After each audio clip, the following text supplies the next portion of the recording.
තිබ්බේවා විසි කරා. අහෝසි කරා. අයින් කරා. එතකොට එවැනි ස්වාධීනත්වයෙන් තොර තනි පුද්ගලයෙක්ගේ තනි අභිමතය මත පත් කෙරෙන කිසිම සුජාතභාවයක් යුක්තායුක්තභාවයක් නැති කොමිෂන් සභාව යටතේ ඔයගොල්ලන්ට ජීවත් වෙන්න අවශ්‍ය නම් එහෙනම් විශ්ව තියාගන්න. හරි මම නම් ඒකට කැමති නැහැ. මම කැමති ක්‍රියාත්මක වන නීතිය හරියාකාරයට ක්‍රියාත්මක කරන කොමිෂන් සභාව. ඒ කියන්නේ මැතිවරණ කොමිෂන් සභාවක්, දූෂණය සහ අල්ලස් පිළිබඳ විභාග කරන කොමිෂන් සභාවක්. ඔය වගේ දේවල් යටතේ ජීවත් වෙන්න මම කැමති. එම නිසා මම හිතනවා 21 වෙනි මේ 20 වෙනි සංශෝධනයේ අහෝසි කළ යුතුයි කියලා. ඊට අමතරව මම හිතනවා ඒකෙන් විශාල මේ අපේ රටේ මේ වෙච්ච හානිය කල්පනා කරලා බලන්න. ඒ කියන්නේ මේක මේ ලෙබනනයේ දැන් මම කලින් ගිය අවුරුද්දේ ඉඳන් ලෙබනනයේ ගැන කතා කරනවා. මොකද අපිට මේ විනාශයේ ප්‍රමාණය තේරුම් ගන්න අමාරු නිසා මම කිව්වා මේ ලෙබනනයක් වෙනවා. කරුණාකරලා ගිහලා බලන්න මේ වෙලා තියෙන දේ ලෙබනනයේට. හරි? ලෙබනනයේ පැය 4-5 මිනිස්සු බෝලින් වල ඉන්නවා. තෙල් ටිකක් ගහගන්න. දැන් අපි පැය 4 නෙමෙයි සමහරව පැය 12 ඉන්නවා කියලා මට ආරංචි. හරි? ඒ රටේ විදුලි බලය දෙන්නේ පැය 2යි. විදුලි බලය කපන්නේ පැය 2යි නෙමෙයි පැය 2යි විදුලි බලය දෙන්නේ. හරි? ඒ රටේ විශාල බුද්ධිගලනයක් ඇති වුණා. විශාල බුද්ධිගලනයක් ඇති වුණා කියලා කියන්නේ ඒ රටේ බොහොම මුළු මැද පෙරදිගේ ඒ මුළු ප්‍රදේශයටම තිබ්බ කීර්තිමත්ම රෝහල් තිබුණේ ඒ රටේ. හොඳම විශ්වවිද්‍යාල තිබුණේ ඒ රටේ. හරි? ඒවා හිටපු අයට ඒ තියෙන වත්කමින් ජීවත් වෙන්න බැරුව ඒ මිනිස්සු රට දාලා ගියා. හරි? ඒගොල්ලන්ගේ මුළු බැංකු පද්ධතියම කඩා වැටුණා. අවුරුදු 2ක් කිසිදු තීරණයක් ගන්න බැරුව ණය ප්‍රතිව්‍යුහගත කිරීමේ කටයුත්තටවත් යොමු වුණේ නැහැ. දැනට තියෙන්නේ ස්ටාෆ් ලෙවල් ඇග්‍රීමන්ට් එක පමණයි IMF එකත් එක්ක. ස්ටාෆ් ලෙවල් ඇග්‍රීමන්ට් එක පමණයි. ඒ කියන්නේ ඒක නිල වශයෙන් අනුමත කරගන්න අවශ්‍ය කොන්දේසිවත් සපුරලා නැහැ. ඒ කියන්නේ මුළු දේශපාලන පන්තියම හිර වෙලා තීරණ ගන්න බැරි තත්වයකට. මම දැන් මාස 6කට වැඩි කාලයක් තිස්සේ කියන්නේ අනේ දෙයියනේ මේ රටට ඕක වෙන්න දෙන්න එපා. මතක තියාගන්න මේ කිසිම දෙයක් අමුතුවෙන් නොදන්නා විදිහට ඇති වෙච්ච දේවල් නෙමෙයි මේ අපේ රටේ වෙලා තියෙන විනාශය. හරි? මේවා අපි කලින් කිව්වා. ඉන්ද්‍රජිත් කුමාරස්වාමී මහ බැංකුව අධිපති 2018 ඉඳන් කිව්වා අපේ මේ ණය වාරික ගෙවීමේ උග්‍රම අවස්ථාව පටන් ගන්නේ 18 23 22 විතර වෙනකන් යනවා කියලා. එයා ලිඛිතව කිව්වා. එයා පනත් හැදුවා. එයා මේ අලුත් ආයතනයක් ඩෙට් මැනේජ්මන්ට් ඒජන්සියක් කියලා හදන්න කටයුතු කරා. අර ව්‍යවස්ථා විරෝධී කුමන්ත්‍රණය නිසා ඒවා කෙරුණේ නැහැ. 2020 මැයි මාසේ එතුමාගේ සභාපතිත්වයට තිබුණු කමිටුවක සමාජිකයෙක් හැටියට මම ගියා ලොක්ඩවුන් එක තියෙද්දි. ලොක්ඩවුන් එක යටතේ අවසර අරගෙන මම ගියා ජනාධිපති කාර්යාලයට සහ අර මේ ෆ්ලවර් රෝඩ් එකේ තියෙන තැනට ගියා. ඒ කරුණු ඉදිරිපත් කරන්න අපේ පළවෙනි යෝජනාව උනේ ණය ප්‍රතිව්‍යුහගත කිරීම ඉතාම භයානක තත්වයක තියෙන්නේ කියලා. ඒ නිසා කරුණාකරලා ඒක නේ ක්‍රියා කරන්න. IMF එකට යන්න කියලා තමයි අපි කිව්වේ. මැතිවරණ ප්‍රකාශනයේ බදු කප්පාදු කිරීම ගැන දැකලා මංගල සමරවීර කිව්වා මේක කරොත් නම් විශේෂ පුවත් සාකච්ඡාවක් කන්දලා මංගල සමරවීර කිව්වා මේක කළොත් නම් රට බංකොලොත් වෙනවමයි කියලා. ඒ කියන්නේ මේවා නොකියුව දේවල් නෙමෙයි. අපි කිව්වා. හරි? අපි කිව්වා. විශේෂඥයෝ කිව්වා. මම මේක දැනගෙන හිටියේ නෑ මගේ වරදක් නෙමෙයි කියලා කතා කරන්නේ මේ මනුස්සයාට කිසිම අයිතියක් නෑ. නමුත් එයාට ඒ බබල් එකට අපි ඕකට කියනවා යම් කිසි බුබුලක් ඇතුළට මිනිස්සු යනවා. නායකයෝ යනවා. හරි? ඒක බුබුල ශක්තිමත් උනේ මේ 20 වෙනි සංශෝධනයේ නිසා. එතකොට ඒක ඇතුළේ ඉන්නකොට එහෙයියන්ව පත් කරගන්නවා. එහෙයියන්ගේ උපදේශ වලට ක්‍රියා කරනවා. ඒක යටතෙම ඒගොල්ලෝ කටයුතු කරනවා. හරි? දැන් අපි ආයි තව එක පොඩි උදාහරණයක් ගත්තොත් අර කෘෂිකර්ම ප්‍රතිපත්තිය එක දවසෙන් ආපහු හැරීම. අප්‍රේල් මාසේ 28 වෙනිදා යා කියනවා with immediate effect කියලා කැබිනට් පේපර් එකක් දානවා. හරි ලංකාවට ගේන ඔක්කොම පෝර ලංකාවට ගේන ඔක්කොම කෘෂි රසායන ද්‍රව්‍ය නවත්තනවා කියලා. මැයි මාසේ 7 වෙනිදා වෙනකොට මම මේ පත්තරවල බලද හැකි ඕන කෙනෙක්ට මම ලියනවා මැයි 7 වෙනකොට. ඒ කියන්නේ දවස් 9ක් යන්න කලින්. හරි? එදාම මම Twitter වලින් මේකට උත්තර දෙනවා මේක කරන්න බෑ. ඔයගොල්ලෝ බලලා තියනවාද මේ පෝර නිෂ්පාදනය කරන්න පුළුවන්ද කියලා. හරි? බුද්ධිමාර්ගම්බේලා රජයේ මේ ඉන්න තරම් කෘෂි විද්‍යාඥයෝ ඔක්කොම අස්සම් කරලා දෙනවා. අපි ගත්තොත් මේක බොහොම අසාමාන්‍ය සිද්ධියක්. හරි? ඒ කියන්නේ සාමාන්‍යයෙන් මාත් ආණ්ඩුවේ වැඩ කළා තියෙන කෙනෙක් අපි ආණ්ඩුවේ තනතුරු දරනකොට අපි ආණ්ඩුවේ ප්‍රතිපත්ති වලට විරුද්ධව නන්ද සහිත ප්‍රකාශන වලට අස්සම් කරන්නේ නැහැ. නමුත් ඒ වෙලාව හිටිය කෘෂිකර්ම අධ්‍යක්ෂ ජනරාල් වීරකෝන් ආචාර්ය වීරකෝන් අස්සම් කරලා දානවා. කියන්න පුළුවන් එයා ඕම් මෙන් පෙන්ෂන් යන්න කියලා. නමුත් මිනිහා නම දාලා දානවා. ඒ වෙනකොට දැන් ඒ ක්ලෝස් සර්විස් එක ඔයගොල්ලෝ දන්නවද නේ සාමාන්‍යයෙන් කෘෂි කර්ම අධ්‍යක්ෂ ජනරාල් වෙන්නේ ඇතුලේ කට්ටිය විතරයි. හරි? ඒක මේ පිටින්පත් කරන්න බෑ කැබිනට් එකෙන් අප්‍රූව් කරන්න ඕන. නමුත් ඇතුලෙන් තමයි පත් කරන්නේ. නමුත් National Science Foundation ජාතික විද්‍යාපදනමේ සභාපති පත් කරන්නේ ආණ්ඩුවේ අභිමතය අනුව. ඒ පුද්ගලයාත් අස්සම් කරනවා. ඒ පුද්ගලයා තාම මේ තනතුරේ ඉන්නවා. ඒ පුද්ගලයාත් අස්සම් කරනවා. මේ බොහොම අසාමාන්‍ය තත්ත්වයක්. මේ ඔක්කොමලම කිව්වා මේක මහා විනාශයක් 140කින් 150කින් අපිට පාඩු වෙනවා. අස්වැන්න. ඇහුවද? නෑ. අර බුබුල ඇතුලේ අපි හිටියේ නෑ. අපි හිටියේ බුබුලෙන් පිට. බුබුල ඇතුලේ හිටියේ කවුද? පාදෙනියයි රතන හඳුරුවෝ ඔය හතර පස්සේ මේ විතරයි හිටියේ ඇතුලේ. බුබුල ඇතුලේ. ඕක තමයි ඔය බල සංකේන්ද්‍රනේ එක තැනකට ගෙනියන්නේ. මම මේ කතා කරන්නේ ඇත්තටම විධායක ජනාධිපතිතුමාගේ තියෙන ප්‍රශ්නේ. අපි මේ හුඟක් අය හිතනවා මේ රජ කෙනෙක් පත් කරගත්තාම රජුරු හරියලා. ප්‍රජා පිස්සෙක් වුණාම අපිට තමයි ප්‍රශ්නේ. දැන් මෙතන වෙලා තියෙන රජා පිස්සෙකුත් විතරක් නෙමෙයි රජා ළඟට වෙන අයට යන්නත් බෑ. දැන් කෘෂි විශේෂඥයෝ මට කිව්වා හරි අපි ආර්ථික විද්‍යාව පැත්තේ මේ ප්‍රශ්න දිහා ඒගොල්ලෝ අපිත් එක්ක කතා කරනවා. ඒගොල්ලෝ කිව්වා අපොයින්ට්මන්ට් එකක් ඉල්ලුවම අපොයින්ට්මන්ට් එකක් දුන්නේ නැහැ. ඒගොල්ලන්ට කරුණු ඉදිරිපත් කරන්න අපොයින්ට්මන්ට් එකක් ඉල්ලුවම අපොයින්ට්මන්ට් එකක් දුන්නේ නැහැ. දැන් අර බබල් එකේ යටතේ තමයි මෙයා ඉන්නේ. දැන් ඔය බුබුල විසිරුවන්න ඕක කඩන්න ඕනේ නම් අනිවාර්යෙන් ඔයගොල්ලෝ 20 ගැන දෙපාරක් කල්පනා කරලා බලන්න. ඊළඟට අපි කල්පනා කරලා බලන්න තියෙන්නේ මේ මොකද්ද කොහොමද සුජාත උපරිම වැඩක් කරගන්නේ කියලා. හරි? ඒ කියන්නේ උපරිම ව්‍යවස්ථාවක් හදාගන්න පුළුවන්. දැන් ඒකටත් ඉතින් මට තියෙනවා අනේ අපි කිව්වා කියලා කියන්නේ. ඔය රොමේෂ් ද සිල්වා කියන්නේ ඒගොල්ලන්ගේ ආණ්ඩුක්‍රම ඒගොල්ලන්ගේ මැතිවරණ ප්‍රකාශනයේ මොකද්ද තිබ්බේ? සිලෙක්ට් කමිටි එකක තේරීම්කාරක සභාවක අධීක්ෂණය යටතේ අලුත් ව්‍යවස්ථාවක් හදනවා කියලා තිබ්බා. හරි ඉතින් මම ඇත්තටම හිතනවා මේ ලංකාවට විශාල හානියක් වෙලා තියෙන්නේ මැතිවරණ ප්‍රකාශනවලදී. හරි මොකද ඒවා මේ එක එක ගෙවල් වලින් ඉඳලා නිකන් මේ කන බොන ගමන් කතා කරපු දේවල් ඕකට දානවා. දැන් ඔය මේ මුළු රටක් මේ රසායනික NPK මෙතන විද්‍යාව දන්නා ඉන්නවනම් මට කතා කරන්න. මම විද්‍යාව ඉගෙන ගත්ත මිනිස්සෙක් මේ නීතියත් ඉගෙනගෙන තියෙනවා නමුත් පටන් ගත්තේ විද්‍යාවෙන්. NPK කියන මූලද්‍රව්‍ය නැතුව ඵලදාව වැඩි කරන්න බෑ. ඔය කොම්පෝස්ට් වලින් NPK ලැබෙන්නේ නැහැ. හරි? ඔවා තමයි ඔවා මේ මූලික විද්‍යාත්මක කරුණු. හරි?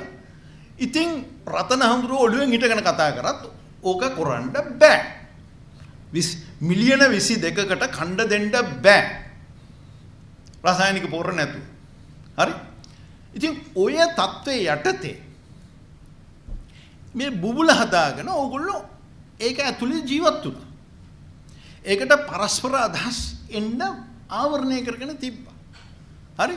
ඉතින් මම නම් මෙතන කියන්නේ මේ මිනිහට නඩු දාලා මේ මිනිහා දැන් අපි රජයේ සේවකයෝ නම් අපි ওই විදිහ හානියක් කරා නම් මම මේ මගේ ලිපියේ මුලින්ම කියන්නේ මිලියන ඇමරිකානු ඩොලර් මිලියන 70ක විතර අපිට ඔප්පු කරලා පෙන්වන්න පුළුවන් හානියක් කරලා තියෙනවා ඔය කෘෂිකර්මික ප්‍රතිපත්තිය නිසා. හරි? දැන් මම රජයේ සේවකයෙක් නම් මම මගේ ක්‍රියාවන් තුලින් මම විදුලි සංදේශ අධ්‍යක්ෂ ජනරාල් හැටියට ඉන්න කාලේ එහෙම නැත්නම් ඉක්ටායක සභාපති හැටියට ඉන්න කාලේ මම එහෙම හානියක් කරා නම් මට විරුද්ධ ඇක්ෂන් ගන්න පුළුවන් නේ. ඒ කියන්නේ මට විනය පරීක්ෂණයක් තියලා මගෙන් ඒ පාඩුව පියවන්න තියෙනවා අපේ ARFR වල. හරි? දැන් මේ මිනිහගෙන් මේ පාඩුව පියව ගන්න විදියක් නැහැ නේ අපිට. හරි? ඉතින් මේ මිනිහා පන්නන්න ඕනේ. මං කිසිසේත්ම කියන්නේ නැහැ මෙයා පන්නන්න එපා කියලා. මං කියන්නේ පන්නන්න ඕනේ. නමුත් මේ පන්නන ක්‍රමවේදය මොකක්ද කියලා තමයි මං අහන්නේ. හරි? පන්නන ක්‍රමවේදයට අපිට තියෙන්නේ එයා ඉල්ලස් වෙන්න ඕනේ. හරි. ඒක තමයි වීදිය. වීදියේ බලය තුලින් තමයි එයා ඉල්ලස් වීමේ ලිපිය දෙන්න ඕනේ. දෝෂාභියෝගය. දෝෂාභියෝගයට මාස 12ක් තියෙනවාද? දෝෂාභියෝගයට දෙපාරක් කොහෙද 3න් 2 ඡන්ද අවශ්‍යයි. අස්සම් කරන්න ඕනේ. ඔය කරුණු කාරණා තියෙනවා. ඒවා තියෙනවද මේ පාර්ලිමේන්තුවේ? හරි? අපි දන්නවනේ ප්‍රේමදාස මහත්තයාගේ ඉගෙන පොතුත් ලියවිලා තියෙනවනේ ප්‍රේමදාස මහත්තයාට ගෙනාපු දෝෂාභියෝගය ගැන. ඒක තියෙනවා. ප්‍රායෝගිකද? නැහැ. එතකොට අපිට තියෙන්නේ මෙයාගේ බලතල සිඳීම. ඇයි මේ බලතල සිඳීම වැදගත් කියලා අපි කියන්නේ? ඕගොල්ලෝ දන්නවනම් මම ආශ්‍රය ලෙබනනේට යන්න. ලෙබනනේ කතාවට යන්නම්. හරි? දැන් අපිට තියෙනවනේ විදුලි බලය දැන් මේ දවස්වල පැය 2ක් විතර තමයි කපන්නේ. හරි? දැන් ගල්ලංගුරු ගෙනල්ලා තියෙනවා. බජන්තම් බාගත්තා වාරකම් ප්‍රශ්න ඇති වෙන්න කලින්. නමුත් ඊළඟ ගල්ලංගුරු නැවුවලට කොහොමද ගෙවන්නේ? හරි? ජල විදුලි බලය රටේ තියෙනවා. හරි? සුළං බලය යම් ප්‍රමාණයකට තියෙනවා. අපි ගමු 50ක් 60ක් අවශ්‍ය අපේ පීක් කවර් එක. අපේ හයාමාරෙන් පස්සේ අවශ්‍ය ප්‍රමාණයට අපිට සපයන්න බෑ ඒ ප්‍රභවයන් දෙකෙන්. ජලාශ ඔක්කොම පිරලා තිබ්බත් අපිට ඒක මුළු එකම සපයන්න බෑ. ගල්ලංගුරු දාලත් මදි. එතකොට තෙල් වලට ගෙවන්න ඕනේ. තෙල් වලට ගෙවන්න සල්ලි තියෙනවද? හරි? ආයෙසරයක් අපි යනවා ගත්ත වැරදි තීන්දුව. Rapid Financing Instrument කියලා වෙනම කවුලුවක් තියෙනවා. ජාත්‍යන්තර මූල්‍ය අරමුදල. අපි ජාත්‍යන්තර මූල්‍ය අරමුණ අපි කිව්ව වෙලාවට ගියා නම් 2021. හරි? ගියා නම් ඒ කවුලුව තුලින් අපිට බිලියන 2-3ක් ගන්න තිබ්බා. ඒක ගත්තනම් අපිට ඒ අවශ්‍ය තෙල් ගෙන්න ගන්න විදුලි බලය පවත්වගෙන යන්න අපේ කර්මාන්ත පවත්වගෙන යන්න මම බලාපොරොත්තු වෙනවා මෙතන පුද්ගලික අංශයේ වෘත්තීය සමිති තියෙනවා කියලා. ඒ කර්මාන්ත ශාලා අපි හරියට පවත්වගෙන ගියේ නැත්නම් අපේ අපනයන කඩා වැටෙනවා. ඒ අයගේ රස්සාවල් නැති වෙනවා. ඒ කර්මාන්ත ශාලා පවත්වගෙන යන්න ආර්ථිකය පවත්වගෙන යන්න අවශ්‍ය සම්පත් අපිට ලබා ගන්න තිබ්බා. නම් දැන් ජනාධිපතිතුමා පිළිඅරන් තිනවා එයා කරපු වරදි දෙකක් පිළිඅරන් තිනවා. එක වරදක් තමයි IMF එකට ගියේ නැති එක. දැන් එයා ගියේ නෑනේ. ගියේ ආටිකල් 4 report එක ආවයින් පස්සේ. ආටිකල් 4 report එක ඕන කෙනෙක්ට බලන්න පුළුවන්. ඒක ප්‍රසිද්ධ ලේඛනයක්. ඒක කියවලා බලන්න. ශ්‍රී ලංකාස් debt is unsustainable කියලා වචනයක් තියෙනවා. වගන්තියක් තියෙනවා. ඒ වගන්තිය ලියුණාන් පස්සේ ඒගොල්ලන්ගේ නීති රීති අනුව අපිට අර rapid financing facility එක යටතේ සල්ලි දෙන්න හැකියාවක් නැහැ. ඒක බෑ. ඉන්දියාව ගිහිල්ලා ඉන්දියාව බොහොම ප්‍රබල ශක්තිමත් භූමිකාවක් තියෙන නිසා ඒගොල්ලෝ ඉල්ලුවා අපි නේ ව්‍යතිරේකයක් කරන්න කියලා. බෑ කියලා කිව්වා. අලි සබ්රි ආවා අත හිස් අතේ. හරි? ඒතර අලි සබ්රිට ගන්න පුළුවන් නම් ඒතර අපි පිළිගන්නවා මේ යම් මුදලක් නැතුව මේ ආර්ථිකය කඩාවැටෙන එක නවත්තන්න විදියක් නැහැ අපිට. හරි? දැන් යන්නේ අතමාරුවටනේ දැන් නැව් වෙනවා නැව් බා ගන්න විදියක් නැහැ සල්ලි දෙන්නේ නැතුව. දැන් මේ හැම එකම අපි වැඩි මුදලට කරන්නේ ඩිමරේජ් ගෙව ස්පොට් මාකට් එකකින් ගෙවන්නේ මේ ලාභයට ගන්න පුළුවන් දේවල් අපි දෙගුණකට ගන්නෙ දැන්. හරි? ඉතින් කොහොමද අපි මේක කරන්නේ? අපි අතලින් ගන්න බැරි නම් අපි වෙන කොහෙන් හරි ගන්න ඕනේ. අපිට තියෙන්නේ ප්‍රභවයන් 3යි. ඉන්දියාව තියෙනවා, ජපානයේ තියෙනවා, චීනයේ තියෙනවා. ඒ සාකච්ඡා යනවා.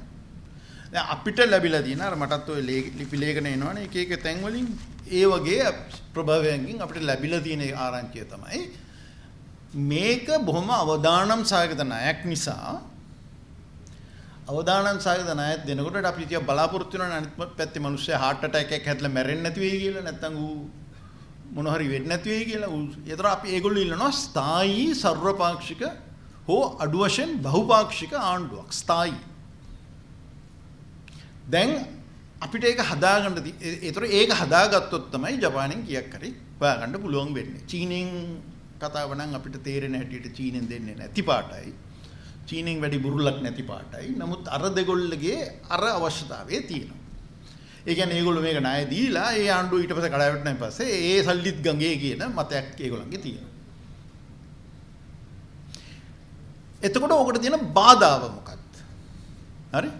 දැන් මම කතා කරන්නේ නැහැ. මම කියන්නේ මේ 225 ඇතුලෙන් කැබිනට් එකක් හදා ගන්න ඕන. හරි?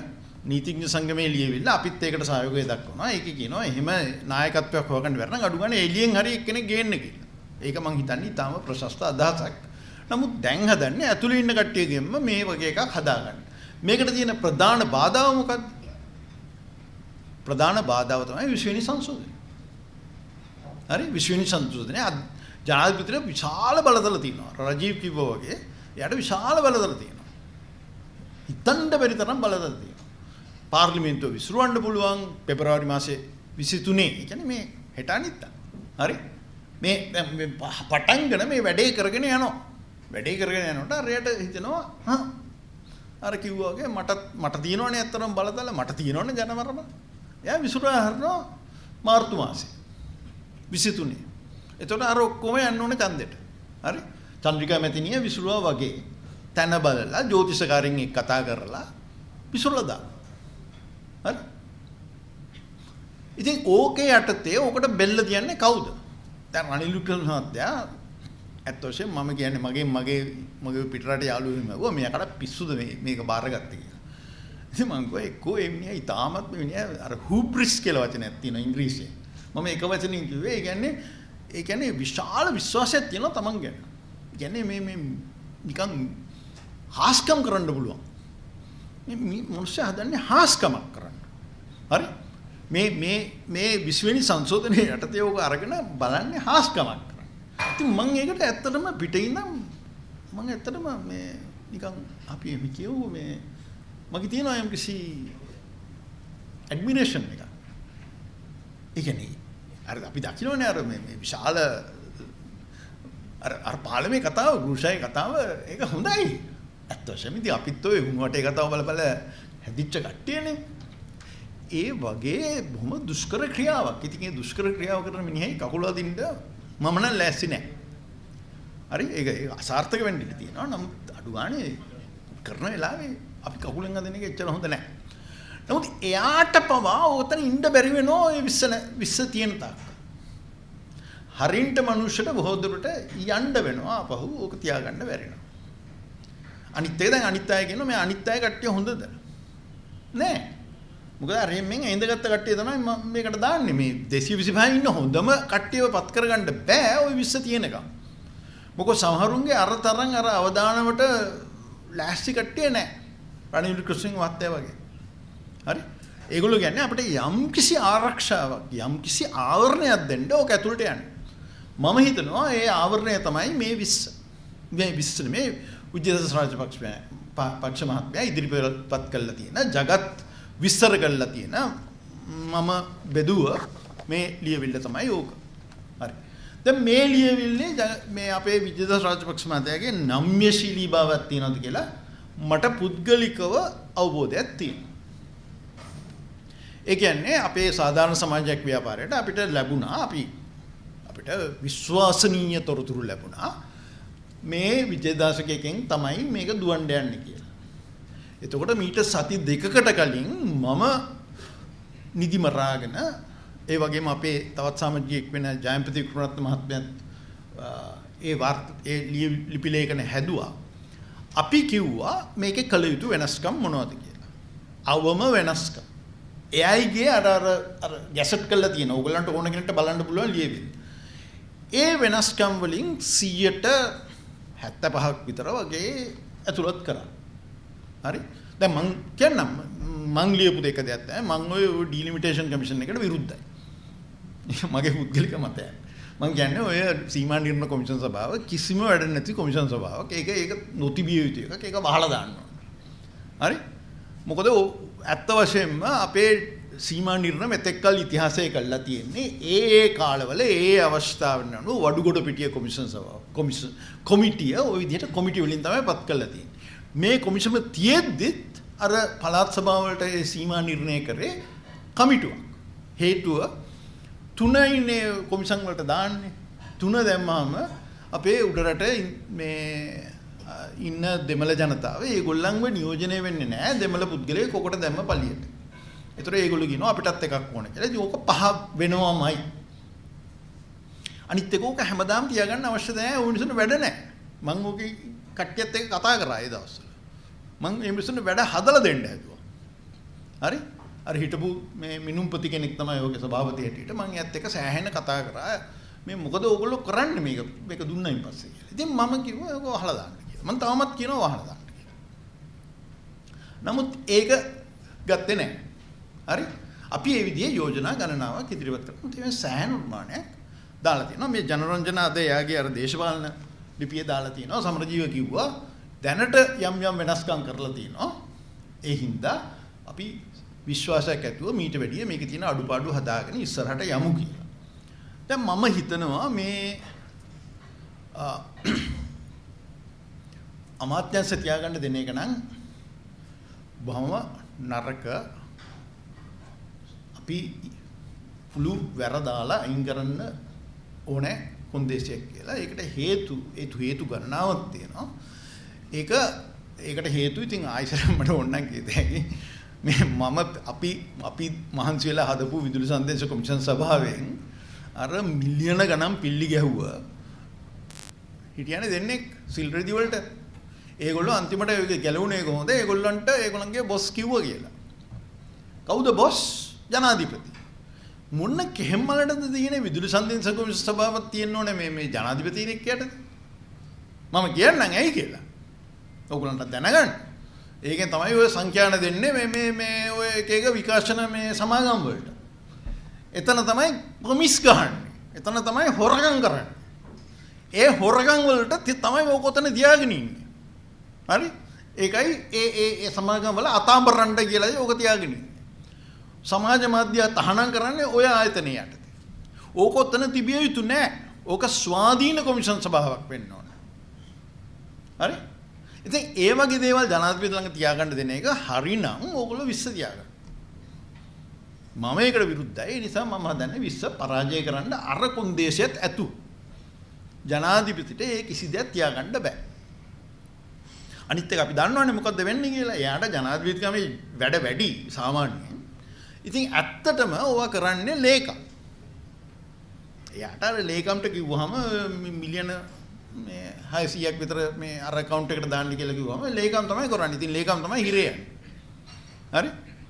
එකම අවසාන තීන්දුවක් ලබාගත්ත නඩුවනේ මේ සිල්රදි කේස් එක.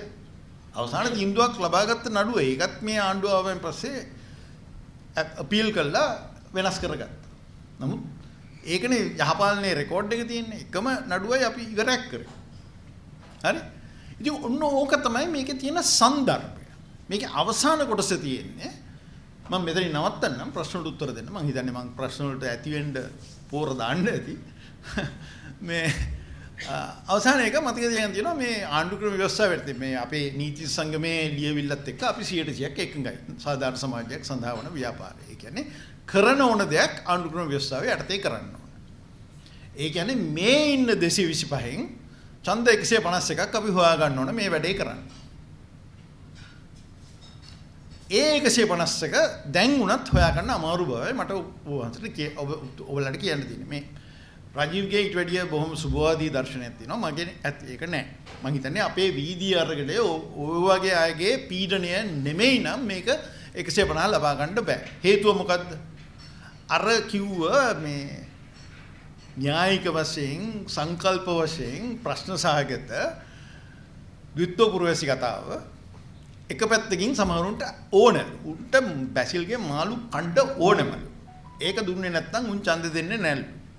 නම් කවුද කියලා කියන්න පුළුවන් නේ බැසිල් විරෝධී කට්ටිය. ඒ ඡන්ද මේකට අවශ්‍යයි. පොහට්ටුවේ කට්ටිය කියනවා ඕක තිබ්බොත් දෙන්නෙම නැහැ කියලා. පේනව නේද ප්‍රශ්න?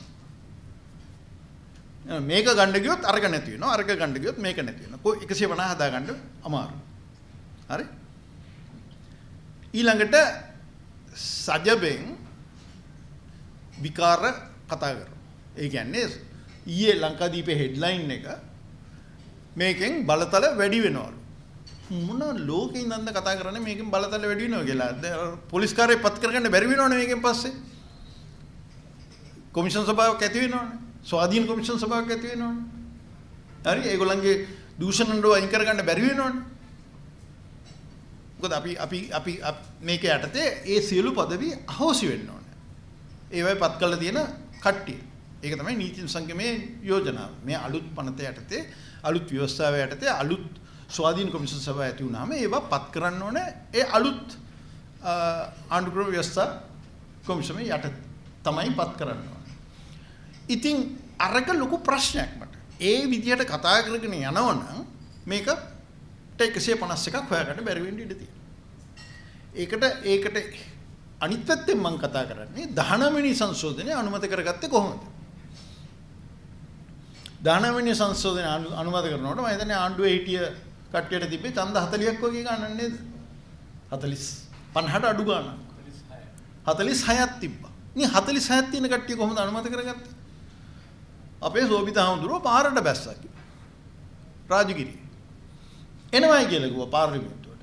ඇවිල්ලා එතන ඉන්නවයි කියලා කිව්වා මේක කරගන්න. එතකොට මෛත්‍රීපාල සිරිසේන ජනාධිපතිතුමා බැකෑපත් වෙල්ලුවා අනේ හඳුරන්නේ ඔය වැඩේ කරන්න එපා මම මේක කොහොම හරි කරලා දෙන්නම් කියලා. ඒකල එයා ගිහිල්ලා අතින් අල්ලගෙන අර්ග කළා මොන හරි කරලා ඒ මනුස්සයට ගෞරවය දෙන්න ඕන මේක කරලා දුන්නා. අන්තිමට ඒකට විරුද්ධව ඡන්දෙ දුන්නේ සරත් පීරසේකර විතරයි. හරි. ඉතින් එවැනි අවස්ථාවක් තමයි මේ තියෙන්නේ. ඒ අවස්ථාව අපි පාවිච්චි කරන්න ඕන. මේක ඊටාම අඩුයි කියලා කියන කට්ටියට මට කියන්න තියෙන්නේ ඔయిత වැඩි නම් මේකවත් ගොඩ දාගන්න බැරි තත්ත්වයක් තියෙනවා නම් ඔయిత වැඩි නම් මොනවද අපි කරන්නේ? ඒ කියන්නේ ඔයගොල්ලෝ යථාර්ථවාදී මේ ලෝකේ ඉඳන්ද කතා කරන්නේ. හරි? මේ ලෝකේ ඉඳන්ද කතා කරන්නේ. එතකොට කෙනෙක් කියනවා ඔය ඔක්කොම වැඩක් නැහැ අපි යම්කෝ මැතිවරණයකට කියලා. හරි. මැතිවරණයකට යමුකෝ. හරි? කඩදාහියේම කොහෙම හරි මුදල් ටිකක් හොයාගෙන සමහරවිට මානුෂික ආධාරයක් හැටියට මැතිවරණ කියනම හොඳ දේවල් නේද කියලා අපිට කවුරු හරි රටකින් කඩදාහිය අරවම දෙයි බැලට් පේපර්ස් ගන්න. කරමු. හරි. මැතිවරණේ පස්සේ මොකක්ද තත්ත්වය කියන්නේ? අපිට දැනට තියෙන මේ මූඩ් එක අනුව අපිට හිතත හැකි ගෝඨාභය රාජපක්ෂ මහත්මයාට පක්ෂ නොවන බහුතරයක් ඇති කට්ටියක් තමයි එන්නේ කියලා. ඒක තමයි හොඳම සීන් එක. හොඳම සීන් එක. ඒගොල්ලන්ට 113ක් විතර තියෙයි. ඒ කියන්නේ සජ්ජබේ හිතන් ඉන්නවනේ ඒගොල්ලන්ට 113ක් හම්බෙයි කියලා. ඊළඟට අර JVP එකත් හිතන් ඉන්නවනේ ඒගොල්ලන්ට 113ක් හම්බෙයි කියලා. ඉතින් ඒගොල්ලන්ගේ ඒ සීන ලෝකවල ඒගොල්ලෝ හිටපු දෙයක්. අපි හිතුවට ඒක එක සිනේරියෝ එකක් හැටියට තියෙනවා.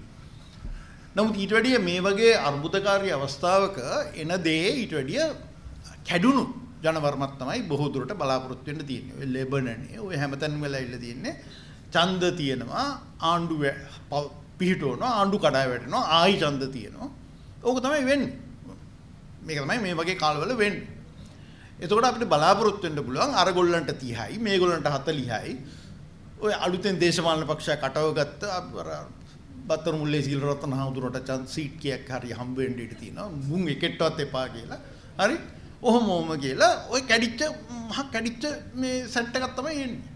ඉතින් ඔය සෙට් එක ආවයින් පස්සේ අපි තුමු කර සුබදායකයෙ විතරක් බලමුකෝ. දැන් මේ ඒක යටතේ එනකොට කවුද ඉන්නේ? 20 සර්ව බලධාරී ජනාධිපති ඉන්නවා එක පැත්තක. රජීව් හරියට කිව්වා වගේ අරගල භූමිය හිස්.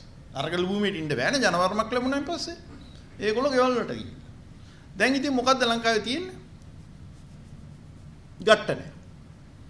බල කේන්ද්‍ර දෙකක් අතර ගැට්ටනය. ඒ ගැට්ටනේ ජනාධිපති දිනනවා. ජනාධිපති කියන මේ මිනිස්සුකින් කිසි වැඩක් නැහැ මට පනතක්වත් අනුමත කරගන්න බෑ කියලා ඒක විසුරලා දානවා. ඒතර ඊළඟ ඡන්දෙට යනවා.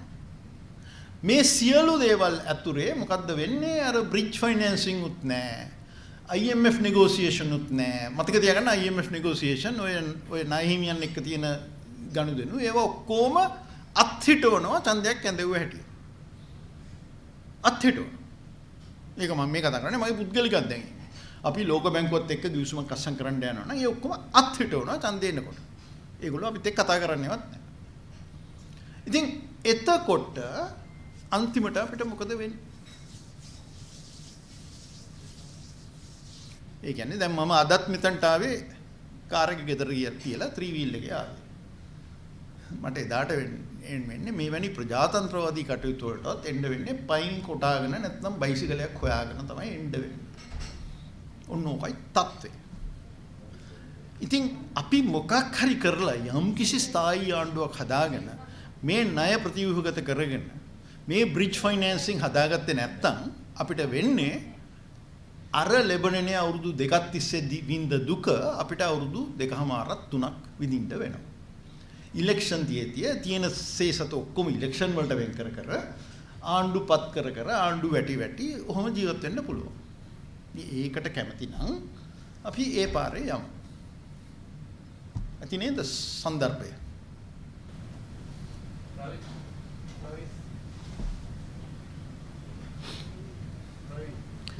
කතා කරන්න තව දේවල් නැතුව නෙමෙයි. නමුත් මම හිතන්නේ ඔබලාට ඒ සාකච්ඡාවට ඉඩ දෙන එක ඊට වැඩිය වැදගත් නේද? මම කතා කරන්නේ.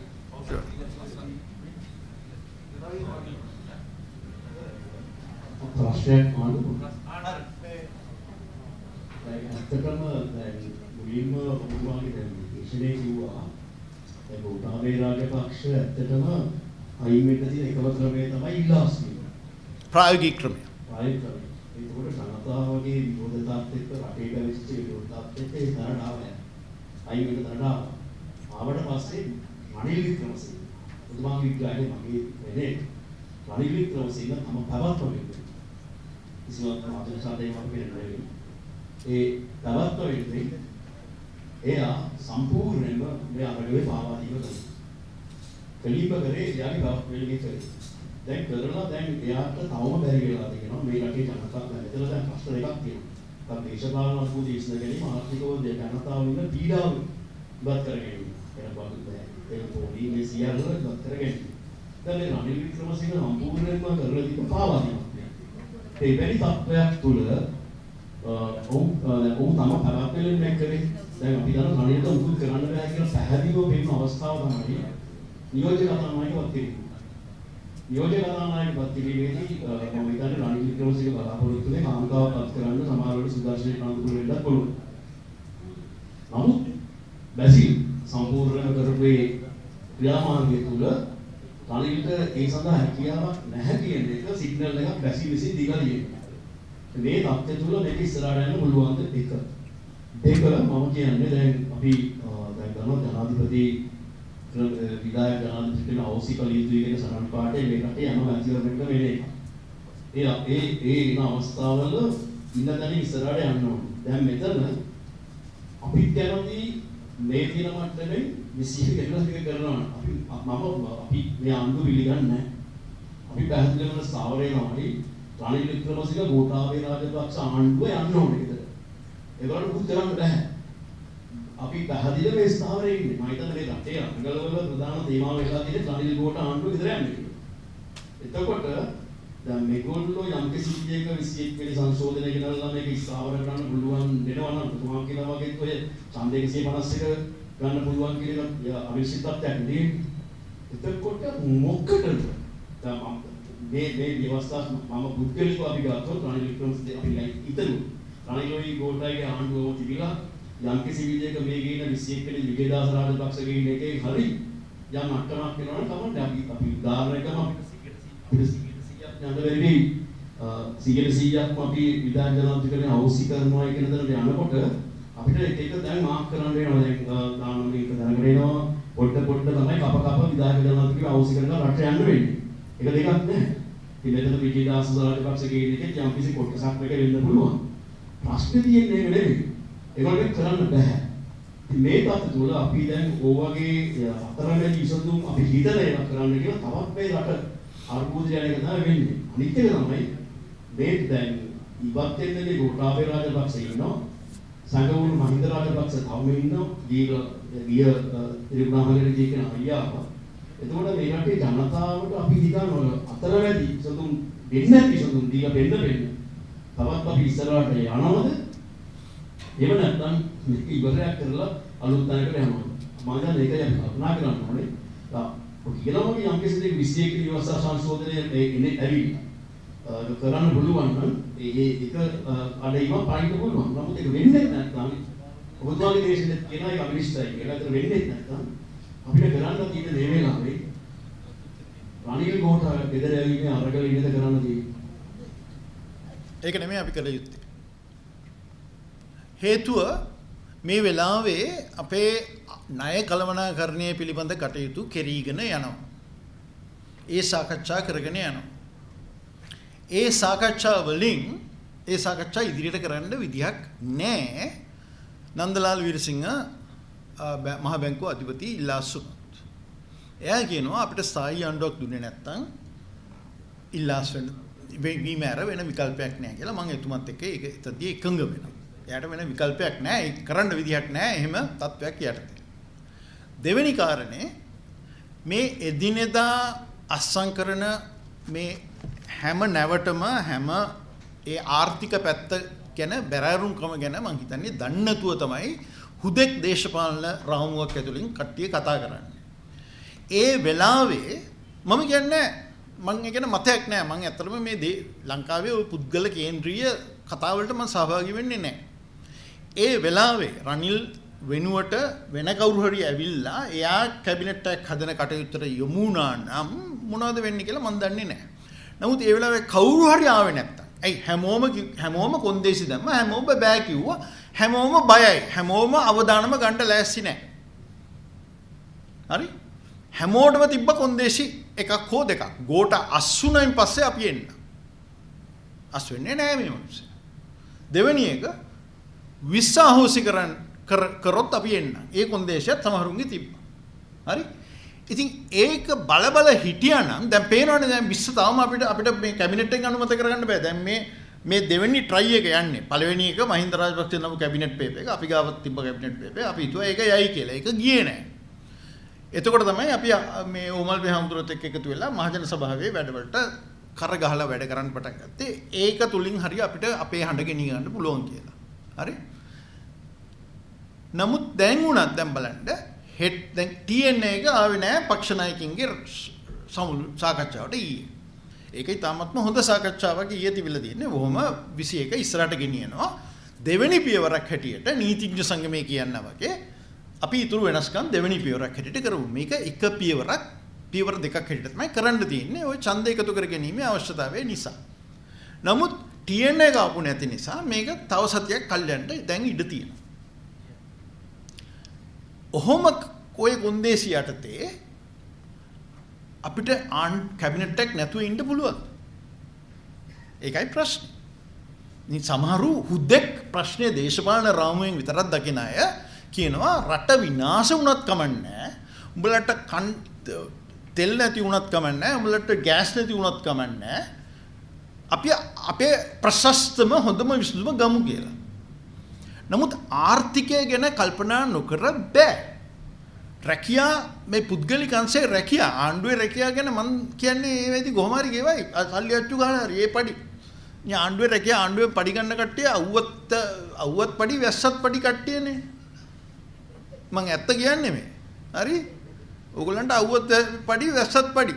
හරි? නමුත් කල්පනා කරලා බලන්න පුද්ගලික අංශයට මොකද වෙන්නේ කියලා. දැන්ටම සුළු ව්‍යාපාර විනාශ වෙලා ඉවරයි.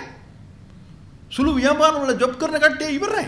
මම මේ මොකද්ද print කරගන්න කියලා ගියාම මේ printing shop එකට ඒකේ තිබ්බ ඒ ලිපි අන්තර්ගතය දැකලා ඒ ගෑනු ළමයා මගෙන් කියනවා අනේ සර් අපි වැරදි කාලේ නේද ඉපදුනේ. දැන් මේ තියෙන paper stock එක ඉවරුනහම අපේ ආයතනයේ වහනවා. අපේ ආයතනයේ අපේ ජොබ් නැති වෙනවා.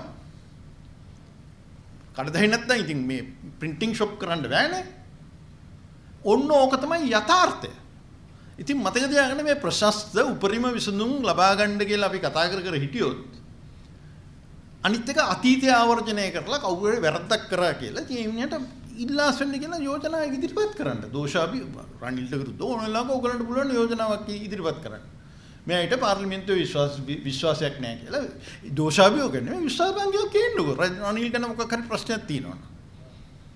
ඒකල යවස් කළා දාන්න. ඊට පස්සේ ජනතාවට වග කියන්න මේ ලංකාවේ කැබිනට් එකක් නැහැ කියන එකට. කවුරු හරි හිතන් හිටියා නම් රනිල් පුද්ගලික වකීමක් තියනවා කියලා ගිහිල්ලා මේ කොහෙන් හරි සල්ලි අරන් එන්නේ. එහෙම පුද්ගලයන්ට දෙන්නේ නැහැ බිලියන් ගණන් ණය. දෙන්නේ ස්ථායී ආණ්ඩුවකට. ඒතර එයාට ස්ථායී ආණ්ඩුවක් හදාගන්න අපි උදව් කරන්නේ නැත්තම් හරි අපිට ඉතින් කතා කරන්න දෙයක් නැහැ. අපි නම් ඉතින් හුල්ල ඉමු ගෑස් නැතුව තෙල් නැතුව විදුලි බලය නැතුව අපි හුල්ල ඉමු රැකියාව නැතුව. ඕක තමයි යථාර්ථය. You're watching the Life Traveller channel.